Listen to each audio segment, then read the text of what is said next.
ब्रह्मानन्दं परमसुगतं केवलं ज्ञानमूर्तिं द्वन्द्वातीतं गगनसदृशं तत्त्वमस्यादिलक्ष्यम् एकं नित्यं विमलमचलं सर्वधी साक्षिभूतं भावातीतं त्रिगुणरहितं सद्गुरुं तं नमामि।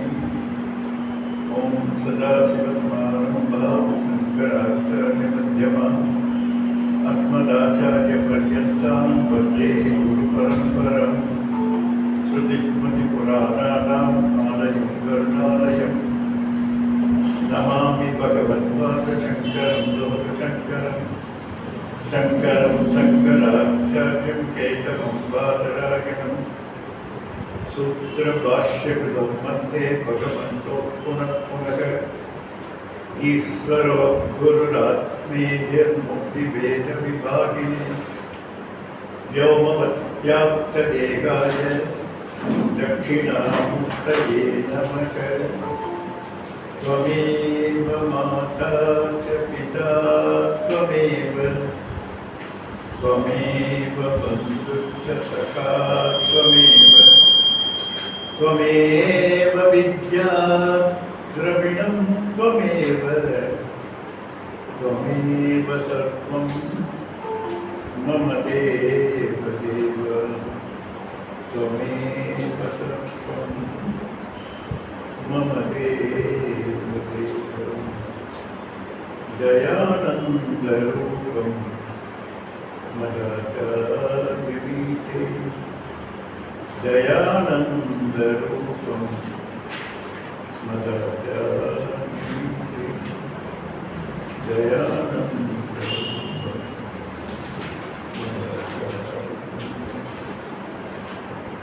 पूज्य श्री दयानंद सद्गुरु स्वामिகளின் द्वारा சிந்தனை வணங்கி ஓம் ஸ்வகனாவத்து சகல குணத்து சகவீ சங்கரபாவகை तेजस्विनावतीतमस्तु मा पितृशावकैः।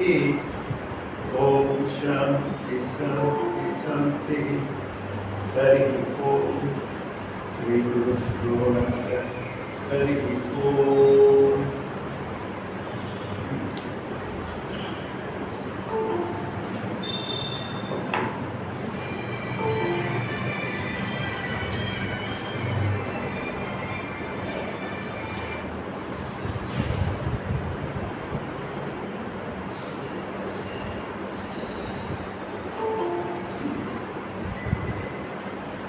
कर्तुराज्ञया प्राप्यते फलं कर्म किं परं कर्म सज्जनं कृतिमतोदरो पतनकारणं परमसात्सदं गतिनिरोधकम् ईश्वरात्मिकं नेच्छया कृतं चित्तशोधकं मुक्तिसाधकम् कायवाङ्मन कार्यमुत्तमं पूजनं जप चिन्तनं नमा जगदयीचति युक्तसेवनम् अष्टमूर्तिप्रदेवपूजनम् उत्तमस्तवात् उत्तमततक चित्तजं जप ध्यानमुत्तमम् आद्यधारया श्रोतसासमम् सरलचिन्तनं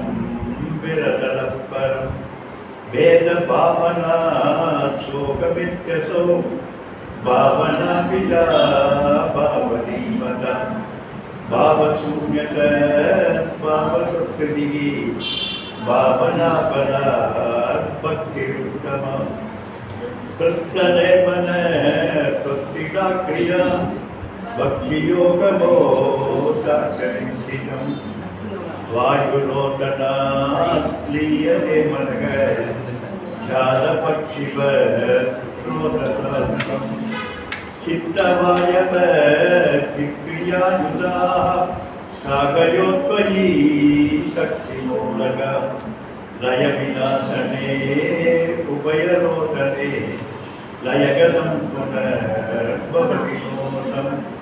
பிராணபந்தனாதீனமானசம் ஏகசிந்தனாத் நாகநாசமிக்கதக லப்தமானசோ கிருஷ்ணயோகினக கிருஷ்யமத்தி கிம் சொத்திதம் யதக திருஷ்யபாலிகம் சித்தமாத்மனக சித்ததர்சனம் தத்வதர்சனம் மானசந்து கிம் மாகனே கிருதே நைவ மானசம் மாக ஆஜவ விருத்தயஸ்வகம் விருத்திமா கிருதாः விருத்தயோ மனோ விருத்யகம் மனக அகமயம் குதோ பவதி கிம்பதக ஐவதத்யகம் நிஜவிசாரணம் அகமித் நாசபாத் அகமனந்தயா ஸ்புரவிகிருத்வயம் பரமசூரக பகவான் நமக்கு ஒரு அற்புதமான ஸ்ட்ரக்சர் நம்ம அடிப்படையிலிருந்து மேலே கொண்டு வர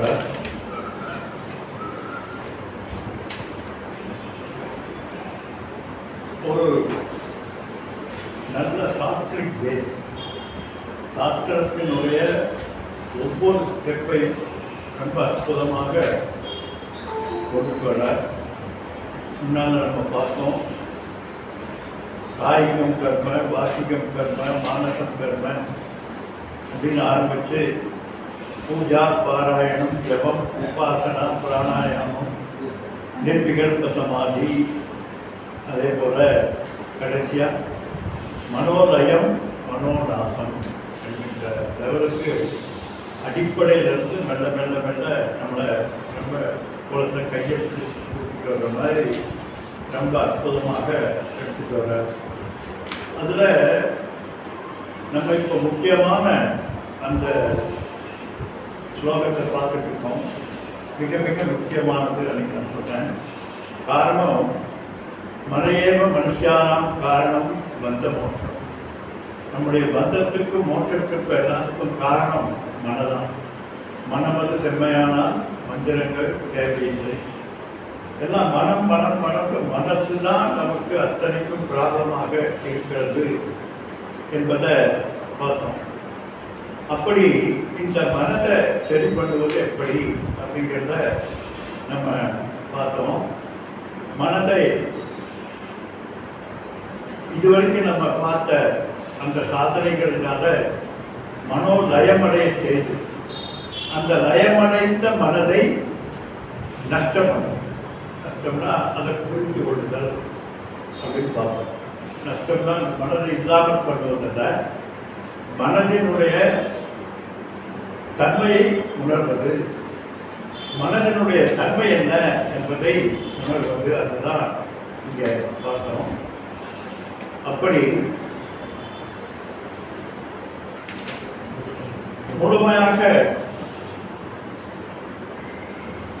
ஒடுக்கப்பட்ட அந்த மனதை விசாரத்தினாலே தெளிவடைந்து ஞானம் பெற்று பார்த்தோம். சிதப்பிரஜன் என்கின்ற ஒரு நிலையை, முழுமையான நிலையை, ஞானி என்கின்ற நிலையை அடைகிறார்கள் என்று பார்த்தோம். எப்படி மனது மித்யா, மனோ மித்யாத்வம் என்பதை அறிவதுதான் ஞானமே. ஞானம் என்ன, எங்கேயாவது முற்றுள்ள பார்த்து தெரியுமா அப்படின்னு தெரியாது. முக்காலத்தை உணரலாமா, எக்காலத்தை பற்றி எப்படி பேசலாமா, அதெல்லாம் கிடையாது. அதெல்லாம் ஞானம் அல்ல. மேபி அதெல்லாம் வேற ஏதாவது இருக்கும். ஞானம் என்பது இந்த அறிபவரை தவிர அறிகின்ற அத்தனை பொருள்களும் மித்யா. மித்யா அப்படின்னா தனக்கு இருப்புத்தன்மை இல்லாமல் மற்றொன்றினுடைய இருப்புத்தன்மையை தனதாக்கி கொண்டு எதெல்லாம் தான் இருப்பதாக காட்டுகிறதோ அதெல்லாம் மித்யா என்று பார்த்தோம். இன்னும் சுலபமாக சொல்லணும்னா பார்க்கப்படுகின்ற பொருள் அத்தனையும் மித்யா. திருஷ்யத்வாத் எத்தத் திருஷ்யம் தத்தத் அனித்யம் திருஷ்யத்வாத் என்று சங்கரர் அழகாக சொல்வார். எதெல்லாம் உன்னால் பார்க்கப்படுகிறதோ அதெல்லாம் மித்யா.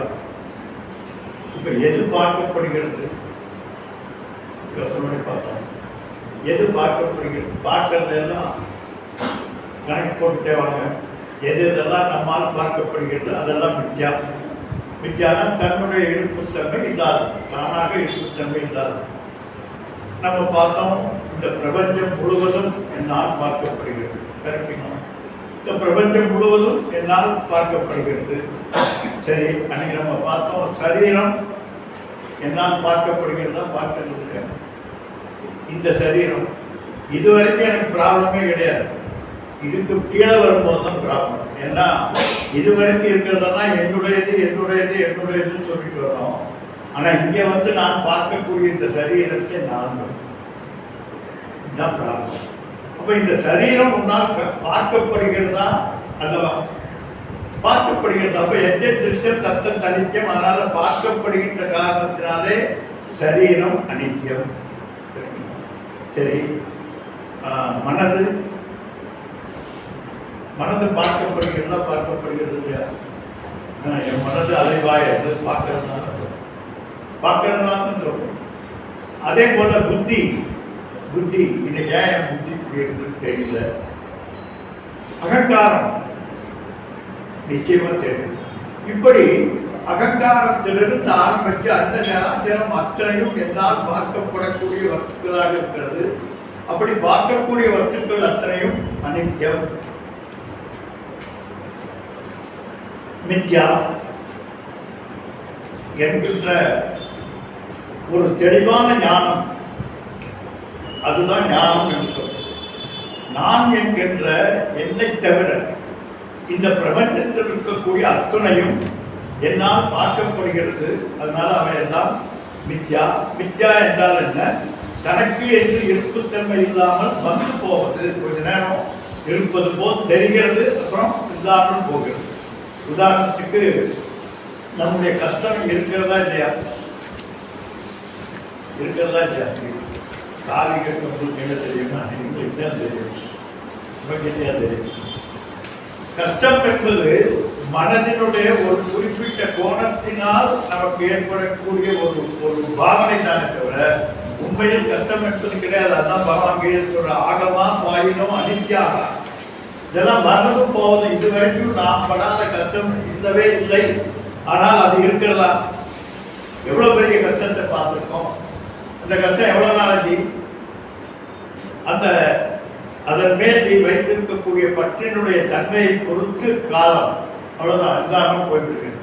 அதனால சுகம் சுகம் நிலையானதான் இல்லை. அதுதான் நல்லாவே தெரியுது. அதனால துக்கம் கூட தெரியறது இல்லை, சுகம் கண்டு கிளீனா தெரிகிறது. அடிக்கடி போயிடுது, இல்லாமல் போயிடுது. கவர்மெண்ட் போல நீர்க்குமொழி போல வந்து வந்து போவது என்பது நன்றாக தெரிகிறது. அப்படி இந்த பிரபஞ்சம் முழுவதும் நாம் அனுபவிக்கக்கூடிய அத்துணை அனுபவங்கள் அத்துணையுமே மித்யா. மித்யான என்ன? தானாக இருப்புத்தன்மை இல்லாமல் தற்காலிகமாக வந்து போவது, இருப்பது போல் தோன்றி மறைவதுதான் நீர்க்குமிழி போல. அதனால அத்துணையும் மித்யா. இதுதான் ஞானம். இதுதான் ஞானம். அதை தவிர அந்த மித்தையாக இருக்கக்கூடியது போக மீதி என்ன இருக்கிறதோ அதுதான் நீதி. இப்ப இதுவரைக்கும் நேதி நேதி நேதின்னு எல்லாத்தையும் தள்ளிட்டே வந்துட்டோம். இதெல்லாம் இதெல்லாம் இதெல்லாம் என்று தள்ளிட்டே வந்துட்டோம். கடைசியாக எது தள்ள முடியாமல் இருக்கிறதோ, எது உன்னால் பார்க்க முடியாமல் இருக்கிறதோ அது நீ. எது உன்னால் பார்க்க முடியாமல் இருக்கிறதோ அதுதான் நீ. அந்த நான் என்கின்ற வஸ்து இவைகளுக்கெல்லாம் ஆதாரமாக இருக்கிறது. ஆனால் இவைகள் எல்லாம் பாதிப்பதில்லை. இவைகளினாலெல்லாம் பாதிப்பதில்லை. அப்படின்னா கனவு காண்கின்ற கனவுக்கு ஆதாரம் நான் அல்லவா? என்னுடைய மனதினுடைய ஆதாரத்தில் தான் இந்த கனவு என்பது பிரதிபலிக்கிறது. இந்த பிரதிபலித்துக் கொண்டிருக்கக்கூடிய கனவு அனுபவத்திற்கு இருக்கிறதா இல்லையா? அனுபவத்தில் இருக்கிறதா இல்லையா? அனுபவிக்கிற போது இருக்கிறது, வெளித்தவுடன் போய்விடுகிறது. அப்போ ஆதாரமாக இருக்கக்கூடிய எண்ணில் ஏற்படுகின்ற ஒரு மாற்றம் தான் கனவு. அந்த கனவில ஏற்படக்கூடியதுதான் அனுபவம். அந்த அனுபவம், அனுபவிக்கப்படுகின்ற பொருள், அனுபவிப்பவர், மூன்று கனவுல இருக்கிறது.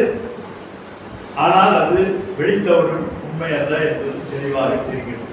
அதே போலதான் இங்கேயும் அதை தானே, அனுபவிப்பவர், அனுபவிக்கப்படுகின்ற பொருள், அனுபவம் என்கின்ற மூன்று தானே இந்த பிரபஞ்சம் முழுவதுமாக இருக்கிறது. இதை தவிர வேற ஏதாவது இருக்கா? இல்லை. ஆனால் இதுவும் போய்விடுகிறது. எப்போ விழிப்பிலிருந்து கனவுக்கு போனீங்கன்னா விழிப்பு போயிடுது, கனவுல இருந்து உறக்கத்துக்கு போனீங்கன்னா அதுவும் போயிடும். அப்ப அதுவும் எப்படி உன்னுடைய கனவிலே தோன்றி மறைகின்ற அனித்தியமான வஸ்துக்களோ அதுபோலதான் இவைகளும். காரணம், நிலை இல்லாமல் இருக்கிறது. நிலையானதாக இருந்தால் இருக்க வேண்டும், அது இருக்கணுமே. உண்மையானதாக இருந்தால் இருக்கணுமே. எனவே இந்த உண்மையை இவைகளெல்லாம் மாயினாலே எனக்குள் தோன்றி மறையக்கூடிய வித்யா என்று அறிவதுதான் ஞானம். இதை தெரிஞ்சு என்னையா பிரயோஜனம்? இவ்வளவு கஷ்டப்பட்டு இந்த கேள்வி கேட்டு அந்த கேள்வி கேட்டு இதெல்லாம் எல்லாம் தெரிஞ்சுட்டோம். இதெல்லாம் வித்யா என்று தெரிஞ்சுட்டோம். இதனால என்ன பிரயோஜனம்? என்ன பிரயோஜனம்? தெரிஞ்சுட்டோம், என்ன பிரயோஜனம்? இதெல்லாம் நிலையில்லாதது. இதை பற்றி கவலைப்பட வேண்டிய அவசியம் இல்லை. அனாவசியமாக இருப்பதாக எண்ணிக்கொண்டு, உண்மையாக எண்ணிக்கொண்டு நாம் அதை பற்றி கவலைப்பட்டு கொண்டிருக்கிறோம். எப்படின்னா, அன்னைக்கு நம்ம பார்த்த சினிமா போல, சினிமாவில் தோன்றுகின்ற திரையில எல்லா நிகழ்வுகளும் வருது. நன்மை வருது, தீமை வருது, சந்தோஷம் வருது, துக்கம் வருது, தீப்பிடித்து எறிகிறது, வெள்ளம் வருது, எல்லாம் வருகிறது. ஆனால் அதற்கு ஆதாரமாக இருக்கக்கூடிய அந்த திரை என்னைக்காவது பாதிச்சிருக்கா? அந்த சினிமாவில் ஏற்படக்கூடிய தீமை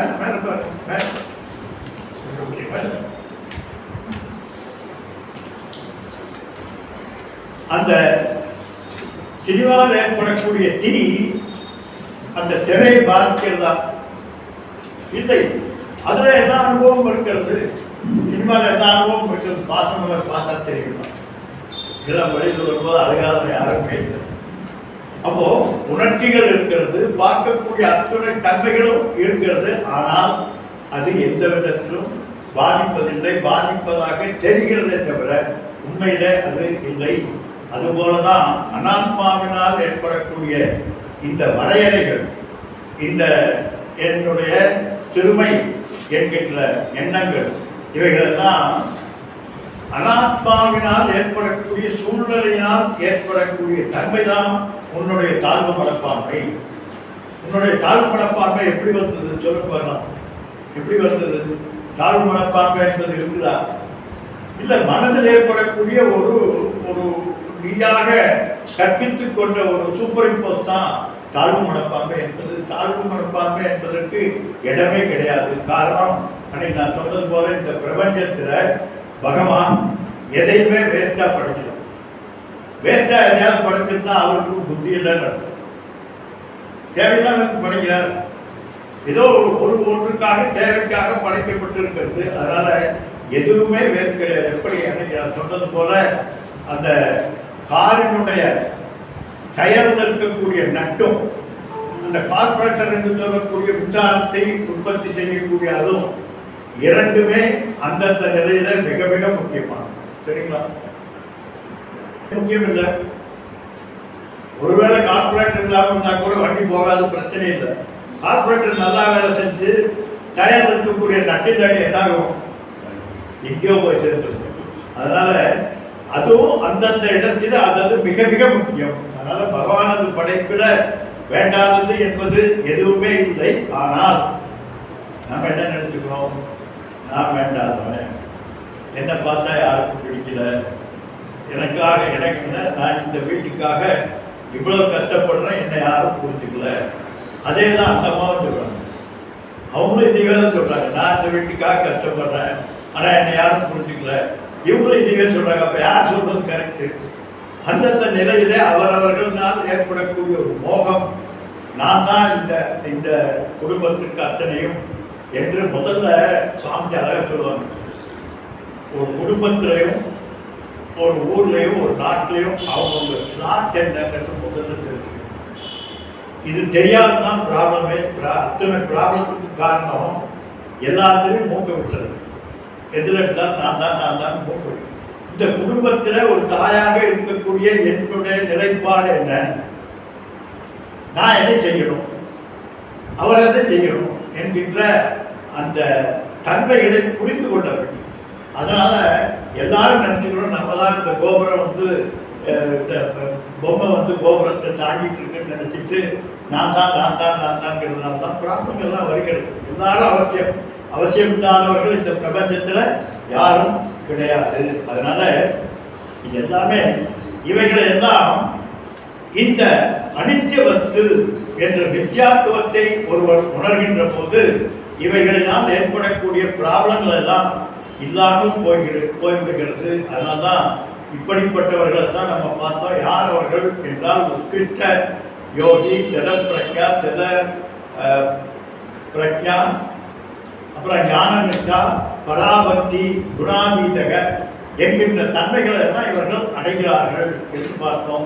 இவர்களைத்தான் கிருத்தகிருத்தியன், எதை செய்ய வேண்டுமோ அதை செய்து முடித்தவர்களாக ஆகிறார்கள். இவர்களுக்கு என்று இனி செய்ய வேண்டியது என்பது எதுவும் இல்லை என்கின்ற தன்மையை கொண்டவர்கள், சங்கல்ப விகல்பமற்றவர்கள். நான் இதை செய்தே ஆக வேண்டும் என்கின்ற நிலையில் ஒவ்வொரு வார்த்தையிலும் தப்பாக நிறைய சான்ஸ்.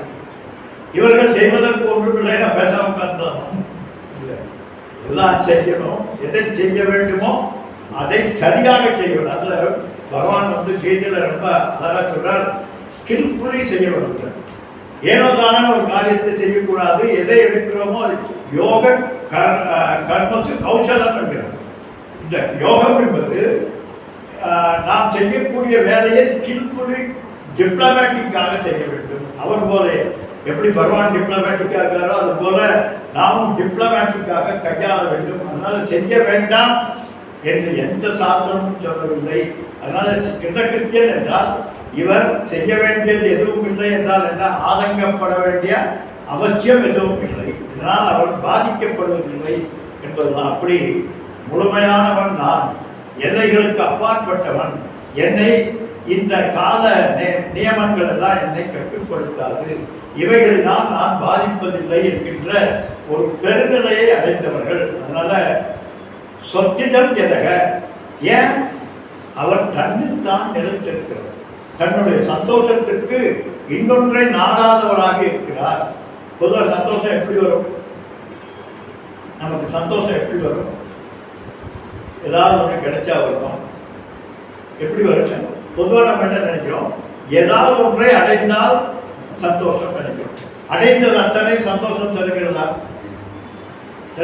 அடைந்ததுனால தான் ப்ராப்ளமே வருகிறது. அடைந்ததுனால தான் ப்ராப்ளமே வருகிறது. அதனால இவர்கள் தன்னுடைய சந்தோஷத்திற்கு வெளியில் இருக்கக்கூடிய விஷயத்தை நாடாதவர்கள், தன்னைத்தான் நிலைத்திருப்பவர்கள். அன்னைக்கு நான் சொன்னது போல, ஏன்னா வேதாந்த வாக்கியத்து சதார வந்தக கௌகீன வந்த கருவாக்கிய வந்தக, வெறும் கோமணத்தை கட்டிக்கொண்டு எப்பொழுதும் ஆனந்தமாக அந்த மரத்துக்கடியில் இருந்து கொண்டிருக்கிறார். இவரது ஆனந்தத்திற்கு என்ன காரணம் என்று ஆராய்ந்தால் ஒன்றுமே இல்லை. அவருக்கு எதிர்த்து ஒன்றுமே இல்லை. இல்லாததுதான் அவருக்கு ஆனந்தம்.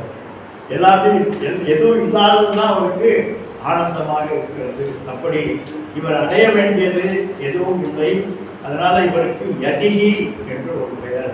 இவர் தான் சந்நியாசி என்று முழுமையாக அத்தனையும் அறிந்தவர்கள் என்று சொல்லணும். இப்படிப்பட்ட இவர்கள்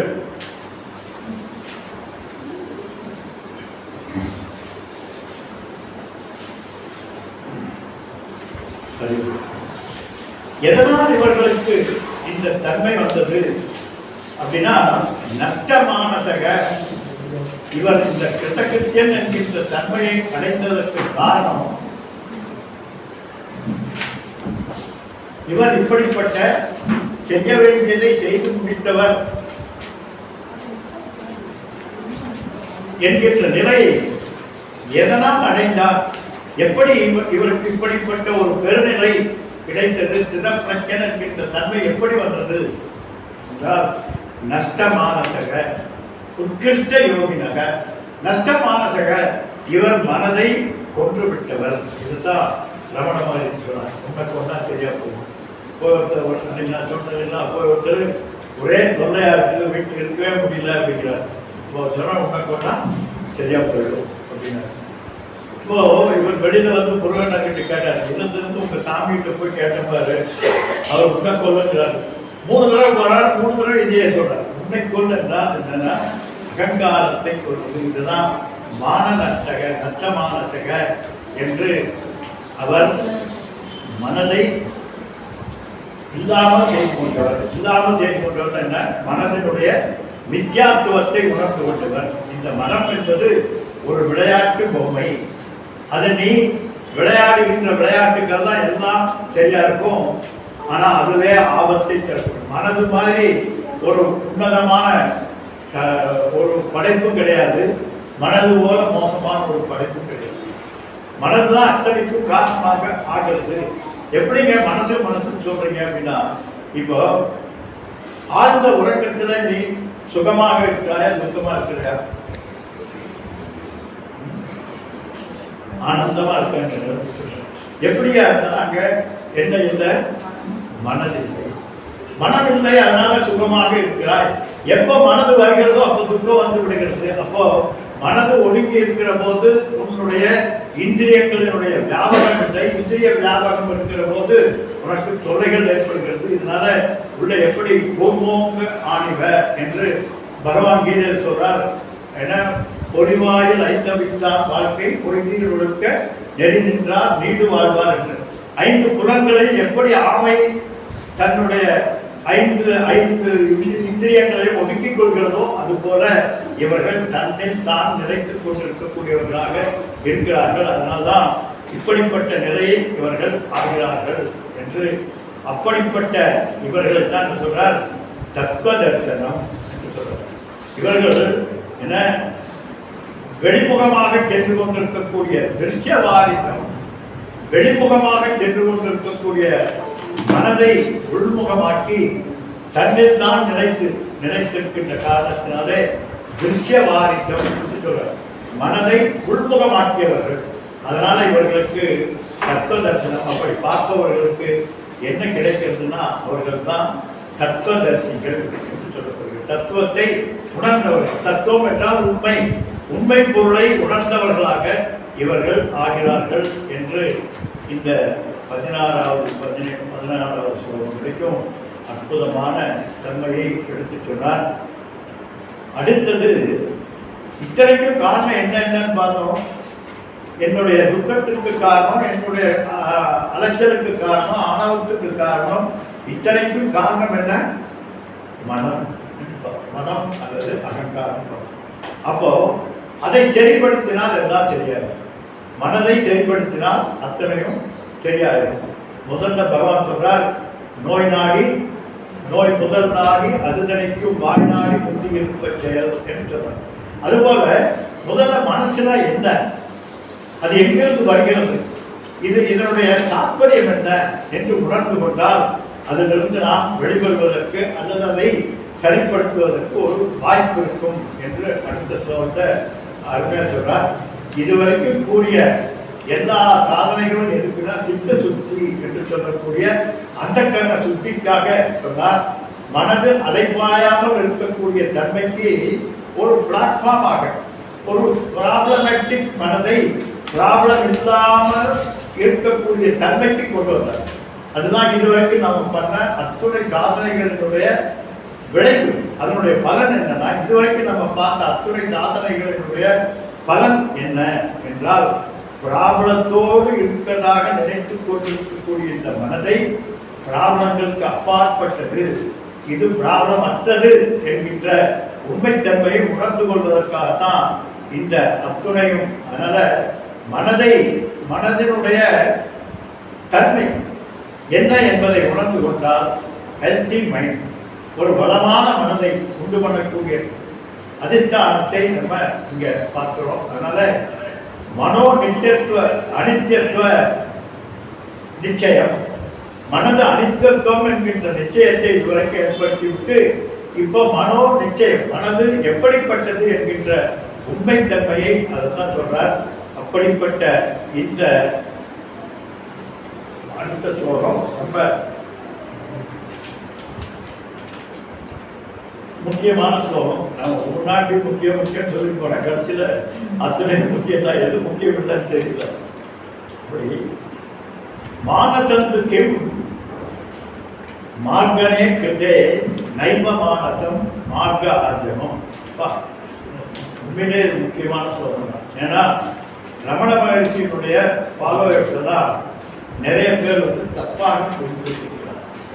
நிறைய பேர் சாஸ்திரம் படிக்க வேண்டியதில்லை, சாஸ்திரத்தை அறிய வேண்டிய அவசியம் இல்லை, நான் யார் கண்ண மூடி உட்கார்ந்துட்டு இருந்தாலே ஞானம் வந்துவிடும் என்கின்ற ஒரு தவறான எண்ணத்தை கொண்டிருக்கிறார். இது எப்படி வந்ததுன்னு ஆண்டவன் தான் தெரியும். ஏனென்றால் ரமண மகர்ஷி சொல்கிறார் மார்க்க ஆர்ஜவம் என்கிறார். சரியான மார்க்கத்திலே சென்று நீ இந்த மனதை ஆராய்ச்சி செய்து பார்த்தால் உண்மை புரிந்துவிடும் என்று அவர் சொல்றார். ஆனா அவரோட ஃபாலோயர்ஸ் என்ன சொல்றாங்க, எது வேண்டியதில்லை, கண்ணை மூடி உட்கார்ந்துட்டு நான் யார் என்கின்ற நினைப்பு. சாமி சொல்ல மாதிரி நான் யார் கடைசியில் இடியாட்டிகளோடு வெளித்து வரும். அதுதான் வருமே தவிர வேற எதுவும் வராது. ஆக ரமண மகர்ஷி மிக அழகாக சொல்கிறார். ரொம்ப எந்த ஒரு ஞானியும் முறையான அந்த அந்த சம்பிரதாய முறைப்படி ஆராய வேண்டாம் என்று சொல்பவர்கள் யாருமே கிடையாது. ஏனென்றால் வேதம் தனக்கு என்று ஒரு தனி அன்போர்மெண்ட் மெத்தடாலஜி வைத்திருக்கிறது. அதன் வழியாக போனால் மட்டும்தான் நீ உண்மையை அறிய முடியும், இல்லாவிட்டால் நிச்சயமாக முடியாத அர்த்தம் பிரக்ரியா என்று சொல்றது. டீச்சிங் மெத்தடாலஜி அது தனக்கு என்று வேதமே ஒரு டீச்சிங் மெத்தடாலஜியை உருவாக்கி அது வழியாக தான் போகணும் என்று சொல்கிறது. ஆனால் நம்ம என்ன பண்ணுறோம், எப்படி இந்த நூல் சிக்கல், இந்த நூலை அவர்களுக்கு அவசரப்பட்டு இழுத்தோம்னா என்னாகும், ஒரு முறை இன்னொரு முறை பிடிச்சி இழுத்தோம்னா என்னாகும், மேலும் மேலும் சிக்கல் போய் அதற்கவே முடியாத தன்மைக்கு போயிடும். அதுபோல தான் நாம சாஸ்திரத்தை ஆராய்ந்தாலும் அல்லது சம்பிரதாய முறைப்படி ஆராயாமல் ஏதோ நமக்கு தோன்றியபடி மொழி தெரிந்தவர்கள் எல்லாம் சாஸ்திரம் படித்திட முடியாது. சம்ஸ்கிருதம் தெரிஞ்சா சாஸ்திரம் தெரிஞ்சிருப்பான், தெரியாது. தமிழ் தெரிஞ்சா சாஸ்திரம் தெரிஞ்சிருப்பான், தெரியாது. காரணம் அதற்கென்று ஒரு பேஸ் இருக்கிறது, அதற்கென்று ஒரு வழிமுறை இருக்கிறது. அந்த வழிமுறையோடு அணுகினால் மட்டும்தான் அந்த மொழியை தெரிந்திருந்தாலும், இப்போ திவ்ய பிரபந்தத்தையோ அல்லது தேவார திருவாசகத்தையோ தமிழ் படித்தவர்கள் எல்லாம் படித்து தெரிந்து கொள்ள முடியுமா? நெவர், முடியவே முடியாது. அதில் எவ்வளோ 1000 விஷயங்கள் இருக்கிறது. ஒவ்வொரு எழுத்துக்கும் நிறைய வித்தியாசங்கள் இருக்கிறது. இதுலேயே சொல்றார், ஒரு இடத்துல ஆத்மனகா என்கிறார். இந்த ஆத்மாவுக்கும் அந்த ஆத்மாவுக்கும் 2 வார்த்தை ஆத்மா தான். ஆனால் இதற்கு அதற்கும் மிகப்பெரிய வித்தியாசம் இருக்கிறது. இந்த ஆத்மா என்பதனுடைய அர்த்தம் வேற, அந்த ஆத்மா என்பதனுடைய அர்த்தம் வேற. இப்படி அன்போர்மெண்ட்ல மிக மிக கவனமாக ரமணவர்கள் சொல்கிறார். நான் சொல்றது மார்க்க ஆர்ஜவா, சரியான முறைப்படி மார்க்கம், அந்த மார்க்கத்திலே நீ அடைய வேண்டும். எந்த மார்க்கத்திலே எதை அடைய வேண்டும் சொல்றார். மானசத்துக்கு மனம் என்றால் என்ன என்கின்ற ஆராய்ச்சியை நீ செய். எப்படி பெரியவர்கள் சொன்ன அந்த முறைப்படி நீ இந்த விஷயத்தை ஆராய்ந்து பார்த்தால் என்ன ஆகும்னா சொல்றார், நைவ மானசம், மனது என்பதை இல்லாமல் போய்விடும். மனது என்பது இல்லாமல் போய், மனதை ஆராய்ந்து பார்த்தால் மனது என்பது இல்லாத ஒன்றாக ஆகிவிடும். நாமஜிவராக அருமையான கதை சொல்வார்.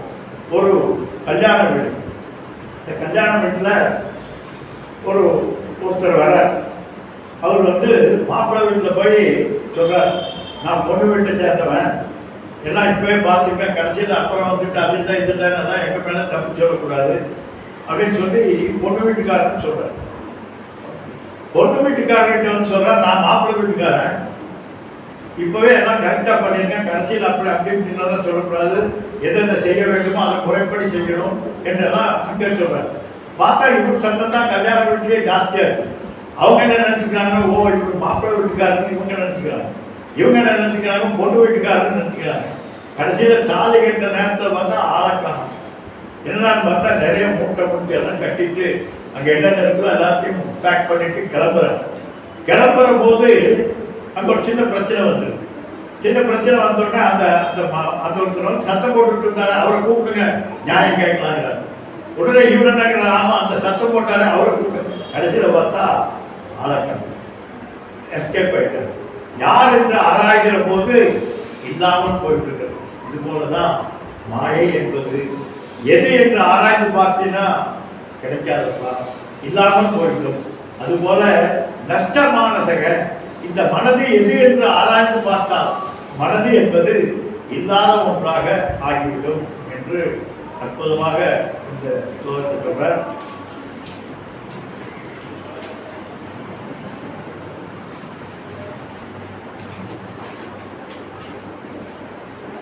இது வரைக்கும் நம்ம சாதனைகள் இல்லை, மனதினுடைய சாதனைகளுக்காக எதையோ செஞ்சுட்டு இருந்தோம். இந்த இடத்துல ஒரு ஒரு டேர்னிங் பாயிண்ட், ஒரு நம்முடைய ஆட்டிடியூடை மெல்ல மாற்றுகிறார் ரமண மகர்ஷி. நீ அது வேண்டும் இது வேண்டும் இப்படி பெற வேண்டும் அப்படி பெற வேண்டும் என்று எதையோ ஆராய்ந்து பார்த்து கொண்டிருப்பதை விட நீ தெரிந்து கொள்ள வேண்டும். ஜிக்ஞாசுத்துவம் என்று, அதாவது மோட்சத்துவத்திலிருந்து ஜிக்ஞாசுத்துவம், மோட்சம் பெற வேண்டும் என்கின்ற ஆசையிலிருந்து அறிந்து கொள்ள வேண்டும் என்கின்ற நிலைப்பாட்டை மெல்ல நமக்கு ஏற்றுகிறார். அறிந்து கொள்ள வேண்டும், அறிந்தான் காரணம் என்று தெரிந்து கொள்ள வேண்டும் என்கின்ற அந்த நிலைப்பாட்டை இந்த ஸ்லோகத்தில் சொல்றார். இங்கே என்ன மானசம், மனது எது என்று நீ ஆராய்ந்து பார்த்தால் எப்படி ஆராய வேண்டும்? மார்க்க ஆர்ஜவம், சம்பிரதாய முறைப்படி நீ ஆராய வேண்டும். காரணம் என்னன்னா, நான் சொன்னது போல அசம்பிரதாயம் மூர்க்கவது உபேட்சணீயம் என்று சங்கரன் சொல்றார். சம்பிரதாய முறைப்படி கல்வி கற்காதவர்கள், ஆன்மீகத்தை கற்காதவர்கள், இந்த வேதாந்தத்தை ஆராயாதவர்கள், இந்த ஆன்மீக பாடத்தை ஆராயாதவர்கள் பக்கத்துக்கே போயிடாது. கொம்புளதற்கு 5 முழம், குதிரைக்கு 10 முழம், வம்புகரிக்கு 1000 தான் வேண்டும் என. வம்புகரிக்கு இந்த மாதிரி வம்புகரி பக்கத்துக்கே போயிடாது. எவ்வளவு தூரம் வேணாலும் போய் முடியுமோ அவ்வளவு தூரம் போயிருக்கிறார். காரணம் மண்டையில ஏற்றிடுவாங்க.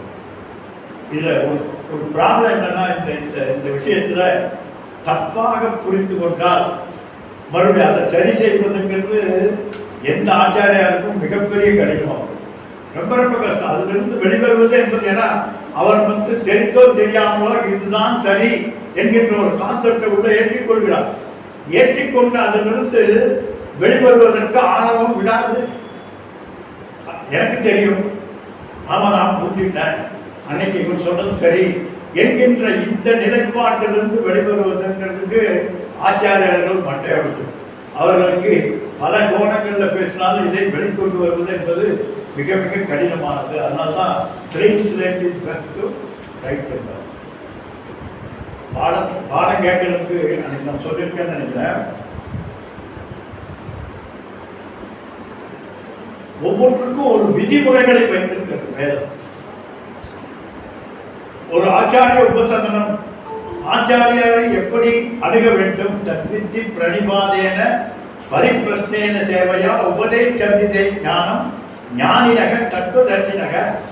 யார் ஆச்சாரியார்? தத்துவதர்சிகள். யார் தத்துவத்தை அறிந்திருக்கிறார்களோ அவர்கள் தான் ஆச்சாரியார்கள். அப்படிப்பட்ட ஆச்சாரியார்களை நீ அடைய வேண்டும். எப்படி? தத்வித்தி பிரணிபாதேன, அவர்களை வணங்கி.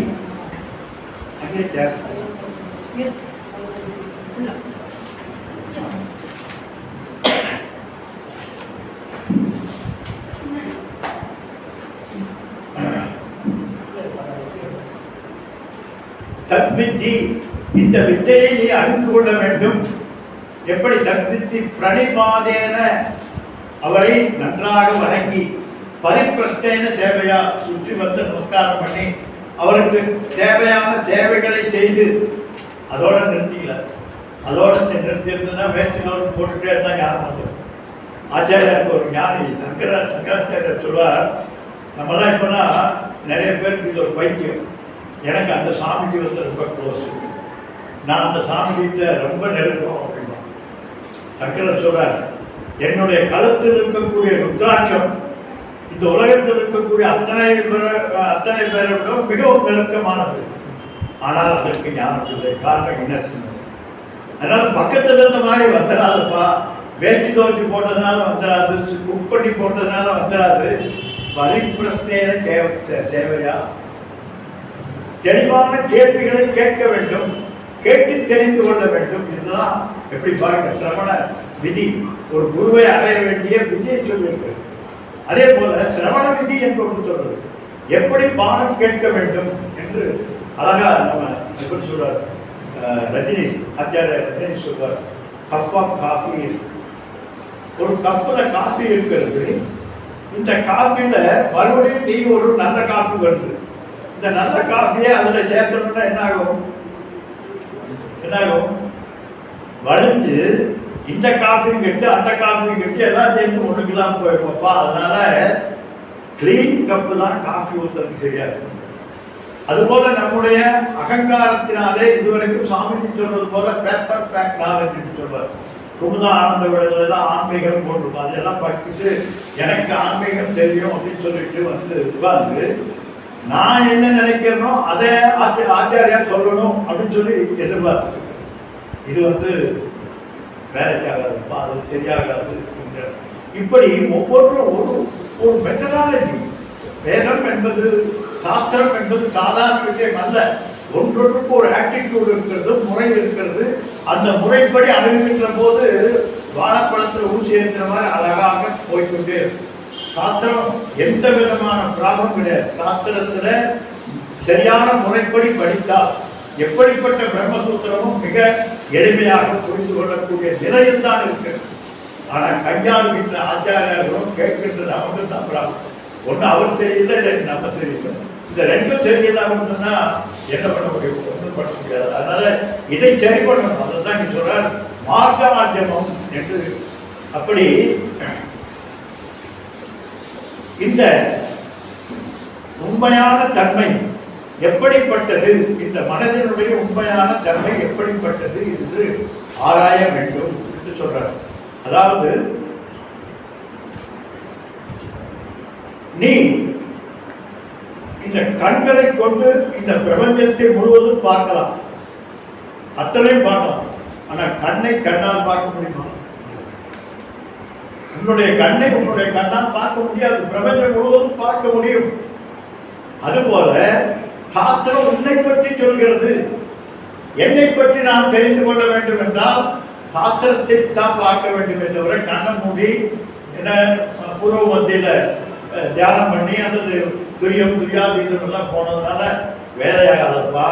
அங்க பிரதிபாசக சம்பந்தம் என்கின்ற ஒரு சம்பந்தம் இருக்கிறது. எப்படி கண்ணாடி என்பது உன்னுடைய முகத்தை எடுத்து காட்டுகிறதோ அதுபோல சாஸ்திரம் என்பது உன்னை எடுத்து காட்டுகிறது. காரணம், உன்னால் சாஸ்திரத்தை புரிந்து கொள்ள முடியாது. காரணம், அது உன்னை பற்றிய விஷயம். அதனால தெரிந்து கொள்ள முடியாது. அப்படி நான் சொன்னது போல முகத்துல கறி என்று உங்க முகத்துல கறி இருக்குங்கன்னு சொன்னா என்ன பண்றோம்? நேரம் ஓடி போய் கண்ணாடி பார்க்கணும். இங்க வந்து தேய்ச்சிங்கன்னா என்ன ஆகும்? ஏகமாகும். இருக்கிற கறி எல்லா பக்கம் ஆயிடும். அதுபோல கண்ணாடியில போய் பார்க்கின்ற போது அந்த கறியை பார்த்து சரி பண்ணிக்கிறோம்.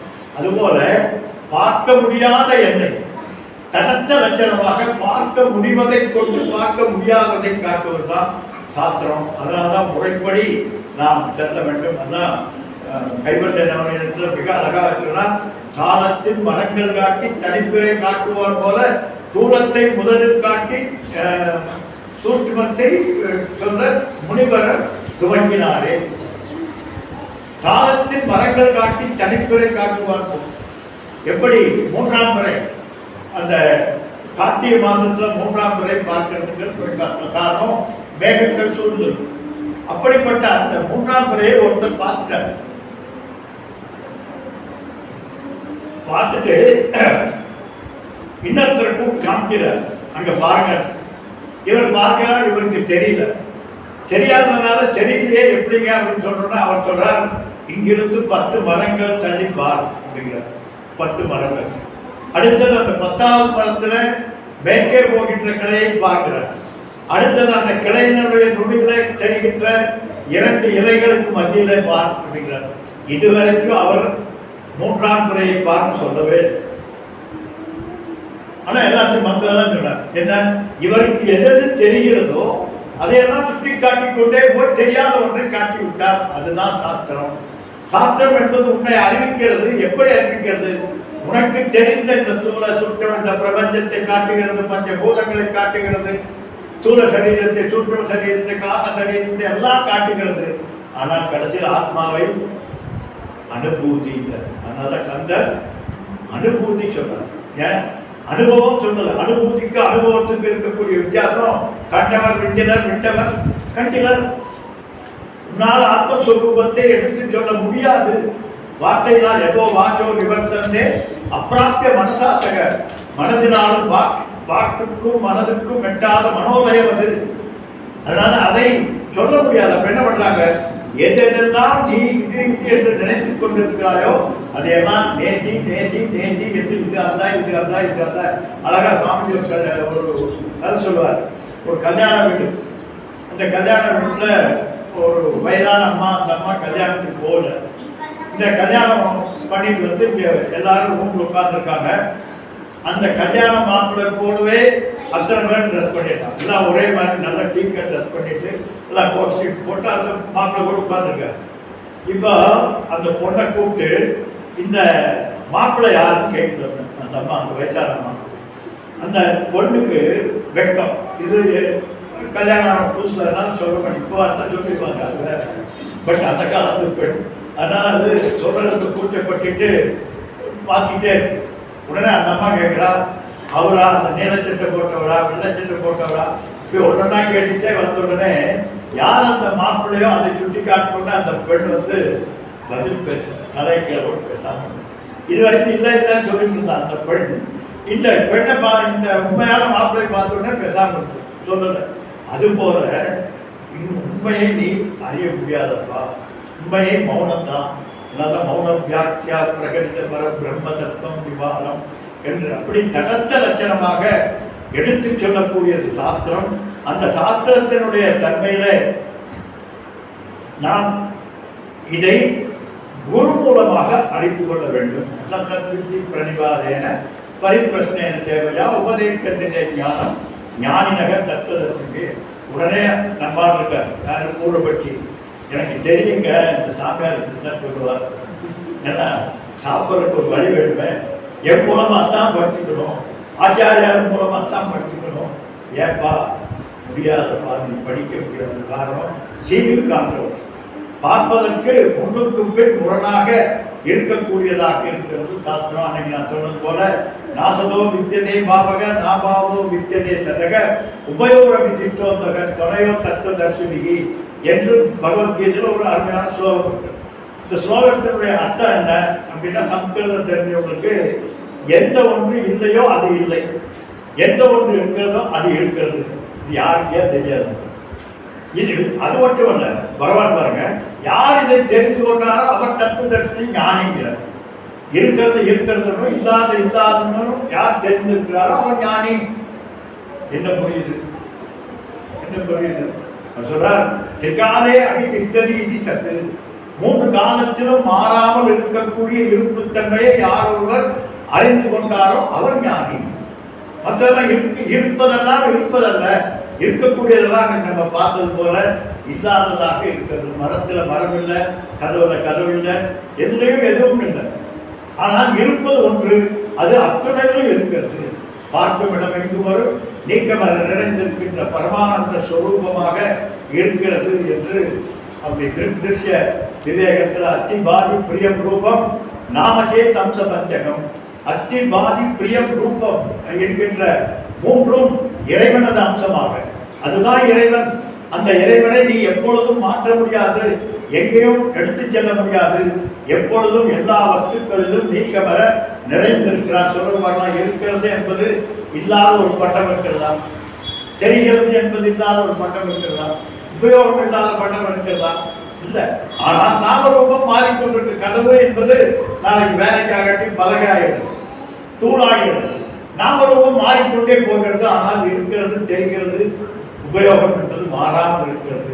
இப்படி இந்த மூன்று நிலைகளிலும் மாறாமல் எது இருக்கிறது என்பதை அறிந்தவர் தான் இருப்பதை அறிந்தவர். அதனால இருப்பதை இருப்பதை என்று அறிந்தவர் ஞானி என்று இது இவ்வளவு விளக்கம் சொல்றது. அதனால செமி கான்ட்ரவர்சிஸ் எல்லாமே பார்ப்பதற்கு ஒன்றுக்கு பின் முரணாக இருக்கிறது. அதனால்தான் அன்னைக்கு நான் பிரம்மசூத்திரத்தில் சொன்னது போல நைசர்கிகோயம் லோக விவகாரங்க இது எல்லாம் இது இது இது இது என்று சொல்றார். இதை மட்டும் நான் என்று சொல்றார். இது என்னுடைய கை சொல்றமா இல்லையா? இது என்னுடைய மைக். ஆனா என்னைக்காவது மைக் நான் சொல்லியிருக்கிறோமா?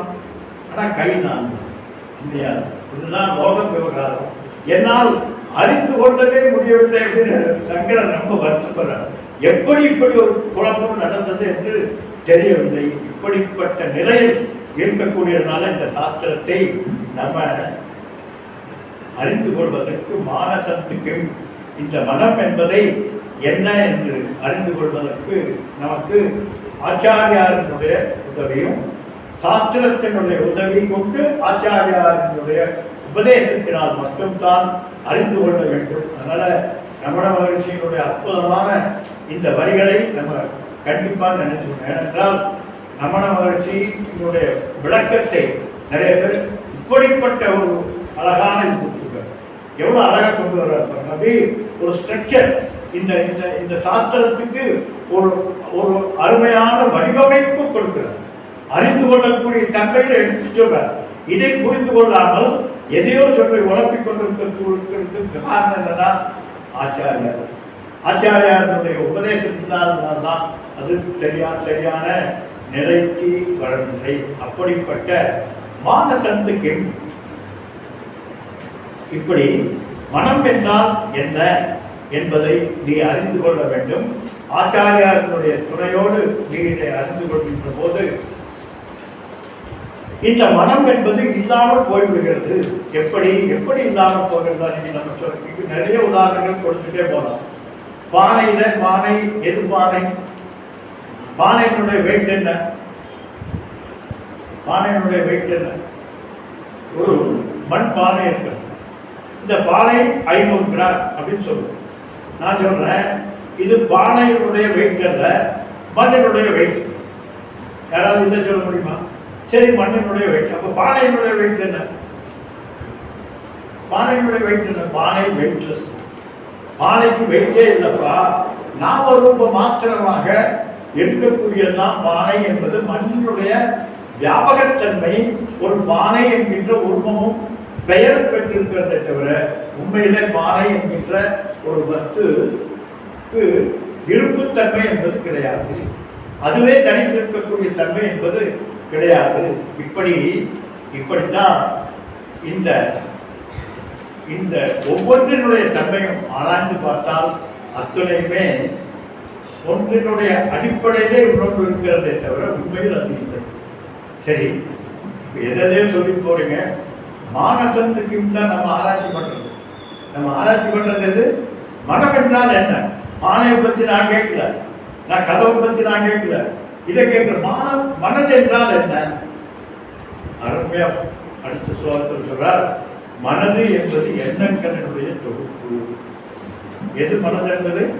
மனம் என்பது எண்ணங்களினுடைய பல எண்ணங்களினுடைய தொகுப்பு. அடுத்த ஸ்லோகத்தில் ரொம்ப அழகா சொல்ல போற, இரண்டு நிலைப்பாடுகள் தான் இருக்கிறது மனதுல, வேற எதுவுமே இல்லைங்கிறார்.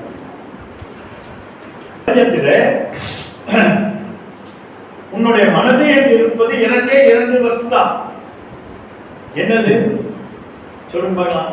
இது இது இது இது என்கின்ற ஒன்று, அறிகின்ற நான் என்கின்ற ஒன்று. இது நான். இதை தவிர வேற ஏதாவது இருக்க பாருங்க. அறியப்படுகின்ற பொருள், அறிபவன் என்கின்ற இரண்டை தவிர மனதில் வேற ஒன்றும் இல்லை. அப்போ மனதினுடைய தொகுப்பு என்ன? மனதினுடைய தொகுப்பு இது நான் என்கின்ற அகங்காரமும் விஷயம் இரண்டும் சேர்ந்ததுதான் இந்த பிரபஞ்சம், மனோபிரபஞ்சம். இந்த மனது சரிங்களா? சரியாக்கா? மனது என்பது வேற என்ன? வேற எதுவும் இல்லை. இது இது இது இது என்று இப்போ குடம் அப்படின்னு நான் சொல்றேன். உங்களுடைய மனதில் குடம் என்ற நாமரூபம் தோன்றும், குதிரை தோன்றும், யானை, பூனை இப்படி சொல்லிட்டே வரும். இப்போ இந்த மாறுகின்ற இந்த பொருள்களில் எல்லாம் மாறாமல் ஒன்று இருந்து கொண்டே இருக்கிறது. சரியா? குதிரை சொல்லும் போது நான் இருந்தேன், அறிகின்ற நான் இருந்தேன். யானை சொல்கிற போது அறிகின்ற நான் இருக்கிறேன். பூனை சொல்கிற போது அறிகின்ற நான் இருக்கிறேன். அப்ப அறிகின்ற நான் என்பது மாறாமல் அறியப்படுகின்ற அத்தனை பொருள்களுக்கும் ஆதாரமாக இருந்து கொண்டே இருக்கிறது. அப்போ இப்போ ரெண்டு வஸ்து பார்த்தோம். இந்த உலகத்தில் இருக்கக்கூடிய அத்தனை இது இது இது என்று அறியப்படுகின்ற பொருள் என்கின்ற ஒரு வார்த்தையில் பார்த்தோம். அறிபவர் என்கின்ற இன்னொரு வார்த்தையில் பார்த்தோம். ஆக மொத்தம் மனது என்பது இரண்டினுடைய கூட்டு. என்ன? அறிபவர், அறியப்படுகின்ற பொருள் என்கின்ற இரண்டினுடைய கூட்டு. இப்போ அறிபவர் இல்லாமல் அறியப்படுகின்ற பொருள் இருக்குமா? அப்போ மனம் என்பது என்ன? ஒரே ஒரு சாட்சி மாத்திரமாக, நான் நான் என்கின்ற பொருளுக்கு சாட்சி மாத்திரமாக இருப்பவர் இருப்பவர் இருக்கிறது இருக்கிறது இருக்கிறது என்கின்ற பொருளை அறியக்கூடியவராக இருக்கக்கூடிய அகங்காரம் தான் மனது. அகங்காரத்தினுடைய அடிப்படையில் இதம் பிரத்யம், அகம் பிரத்யம் என்று சொல்லக்கூடிய நான் என்கின்ற எண்ணத்திலே இது என்கின்ற எண்ணங்கள் எல்லாம் சேர்ந்து இந்த பிரபஞ்சம் முழுவதும் என்ன, என்னுடைய அகங்காரத்திலிருந்து ஆரம்பித்து இந்த பிரபஞ்சம் முழுவதையும் அறியப்படுகின்ற பொருள் அறிவு என்கின்ற இரண்டாக இருக்கிறது. அதிலும் அறியப்படுகின்ற பொருள் எதை ஆசிரியத்திருக்கிறது? அறிபவரை ஆசிரியர். அறிபவர் இல்லாவிட்டால் அறியப்படுகின்ற பொருள் என்பது கிடையாது. எனவே அகங்காரத்தை பார்ப்பதற்கு காரணமாக இருக்கு என்னுடைய அகங்காரம். அப்போ அகங்காரத்துக்கு சரியா போமா? அகங்காரம் என்று அகங்காரம் தான் நான், அகங்காரம் தான் மனது. அந்த மனதுதான் இந்த அத்துணைக்கும் காரணமாக என வெளி வியாபகமாக இருக்கக்கூடியதாகவும் நானாகவும் இருந்து கொண்டிருக்கிறது. இந்த அகங்காரம் என்ன என்று ஆராய்ச்சி பார்த்தால் அடுத்த வாரம் இந்த அகங்காரத்தை ரொம்ப அற்புதமான ஸ்லோகம். எல்லாம் அதாவது மனதை அறிவை கிண்டல் பண்ணி அறிய வைக்கக்கூடிய அற்புதமான ஸ்லோகம். நம்ம அறிவை தூண்டிவிட்டு இதுதான் என்று வரையறுத்து கூறுகின்றதுல மிக அற்புதமான ஸ்லோகங்கள். அதில் ரமண மகர்ஷி இவ்வளவு அற்புதமான ஒரு ஸ்லோகத்தை பார்க்க பார்க்க பார்க்க அவ்வளோ ஒரு தெளிவு, அவ்வளோ ஒரு கிளாரிட்டி இருக்கக்கூடியதாக பகவான் ரமண மகர்ஷி அவர்கள் சொல்லியிருக்கார். ஓம் பூர்ணமதே பூர்ணஸ்ய பூர்ணமாதாய பூர்ணமேவாவசிஷ்யதே. ஓம் சாந்தி சாந்தி சாந்தி. ஹரி ஓம் ஸ்ரீ குருभ्यो நமः. ஹரி ஓம். 29ஆம் தேதி வியாச பூர்ணிமா. வியாச பூர்ணிமா என்பது ஆன்மீக உலகில் அனைத்துக்கும் அத்திவாரமாக விளங்கக்கூடியது வியாசர்.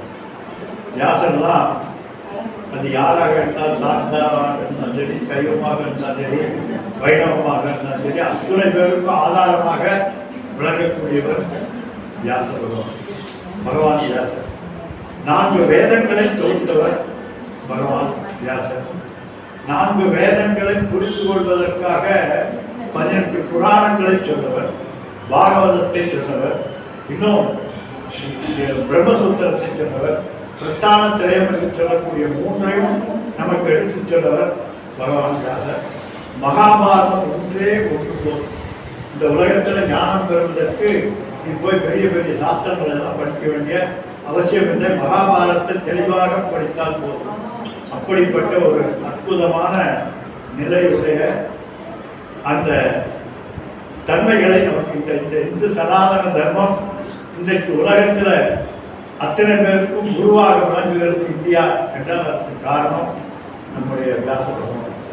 அதனால் அவரை அனைவரும் போற்றுவோம்.